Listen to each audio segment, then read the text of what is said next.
रात के 1:30 बजे अर्जुन अपने ऑफिस से घर लौट रहा था।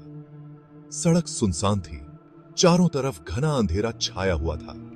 तभी उसकी बाइक अचानक बंद हो गई। उसने कई बार किक मारी, पर बाइक स्टार्ट नहीं हुई। आसपास कोई मदद भी नहीं थी। तभी उसने देखा कि सड़क के किनारे एक औरत सफेद साड़ी में खड़ी थी। उसने सोचा शायद मदद मिल जाए और वह उसके पास गया। अर्जुन ने पूछा, आप इतनी रात यहां क्या कर रही हैं? उस औरत ने धीमी आवाज में कहा, मुझे घर तक छोड़ दोगे? अर्जुन ने सहमति में सिर हिलाया और कहा, ठीक है, बैठ जाइए। औरत बाइक पर पीछे बैठ गई। जैसे ही अर्जुन ने बाइक स्टार्ट की, उसे लगा कि बाइक का वजन अचानक बढ़ गया है। उसने पीछे मुड़कर देखा, लेकिन अब उस औरत का चेहरा डरावना और खून से सना हुआ था। उसकी आंखें लाल जल रही थीं। अर्जुन के हाथ पैर ठंडे पड़ गए।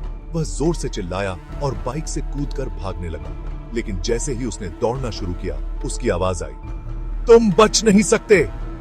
अर्जुन ने दौड़ते दौड़ते मुड़कर देखा तो वह औरत अब जमीन पर घिसटते हुए उसकी तरफ तेजी से बढ़ रही थी। अर्जुन ने अपनी पूरी ताकत से भागने की कोशिश की, लेकिन उसके कदम भारी होते जा रहे थे। अचानक उसे लगा कि किसी ने उसके कंधे पर हाथ रखा। उसने डरते डरते पीछे देखा, पर वहां कोई नहीं था। तभी उसके कान में वह डरावनी आवाज फिर गूंजी, अब तुम्हारा समय खत्म।